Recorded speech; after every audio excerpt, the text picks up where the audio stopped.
Hello મિત્રો, તો સ્વાગત છે અમારી ચેનલ ફ્લેવર્સ બાય સોનલ।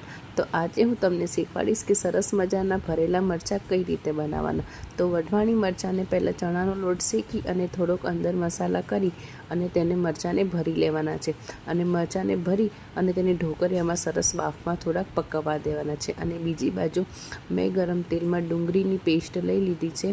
ઝીણી મિક્સરમાં કરેલી ડુંગળીની પેસ્ટને રાઈ જીરું સૂકા મરચાં નાખી અને પેસ્ટને વઘારી લીધી। થોડીક વાર બાદ તેને લાલ થઈ ગુલાબી જેવી થઈ ગઈ છે પછી અંદર એડ કરી લેશું આપણે ટામેટાની પ્યોરી।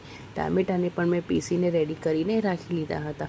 તો ટામેટા ડુંગળી થઈ ગઈ પછી મેં ટામેટા એડ કરી અને થોડીક વાર તેને ચડવા દીધું। તે પણ ટામેટા પણ થોડા ચડી ગયા પછી અંદર હું એડ કરીશ લસણની પેસ્ટ। થોડીક વાર પછી મેં આદુ મરચાં અને લસણની પેસ્ટ રેડી કરી લીધી। ત્યાં તો મેં જોયું થોડીક વાર 5 થી 10 મિનિટ થશે એટલે જે તમે બાફવા મૂકેલા હતા મરચાં તે સરસ મજાના 5 જ મિનિટમાં ચડી જશે અને 5 મિનિટમાં ચડી જશે અને એકદમ પોચા થઈ જશે। અંદર જે મસાલો ભર્યો છે તે પણ એને એકદમ સરસ રીતે પાકી જશે એટલે મેં બધા મરચાંનો ગેસ બંધ કરી અને તેને નીચે કાઢી લીધા।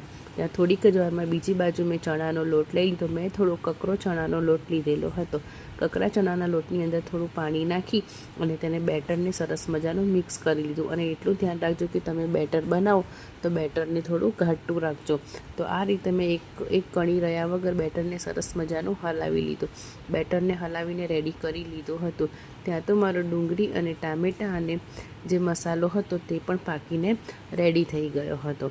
તો થોડીક વાર તેને ચડાવ્યા બાદ આ રીતે તેને પાકાવી લીધો હતો। ડુંગળી અને ટામેટાં સરસ મજાના પાકી ગયા હતા। હવે તે પાક્યા અને મેં અંદર ઘણું બધું લસણની પેસ્ટ અંદર એડ કરી લીધી। અંદર લસણની પેસ્ટ એડ કરી લીધું અને અંદર મેં કરી લીધા નોર્મલ મસાલા હળદર મીઠું મરચું અને ગરમ મસાલો એ નાખી અને આ ચણાનો લોટનું બેટર હતું તે પણ મેં અંદર એડ કરી દીધું। થોડીક વાર બાદ ચણાના લોટનું બેટર એડ કરી અને બધું સરસ મજાનું હલાવી લીધું। થોડા મરચાં તીખા હોય છે એટલે મેં થોડું લાલ મરચું ઓછું નાખ્યું છે। અને આ રીતે જે મારા બાફી ગયા હતા મરચાં ઢોકળિયામાં તેને પણ મેં અંદર એડ કરી લીધા। એમ જુઓ મિત્રો કેટલું સરસ મજાનું શાક થઈ ગયું છે। જો તમને પણ ભરેલા મરચાંનું શાક ભાવતું હોય તો આ રેસીપીને જરૂરથી ટ્રાય કરજો। અને તમારે જો બલ્કમાં વધારે બનાવવું હોય તો આ રીતે ઢોકળિયામાં 5 જ મિનિટમાં બફાઈ જશે અને સરસ મજાનું શાક આ રીતનું થઈ જશે। અને ચોમાસું હોય ને ચણાના લોટના મરચાંનું શાક ખાવાની બહુ મજા આવે છે।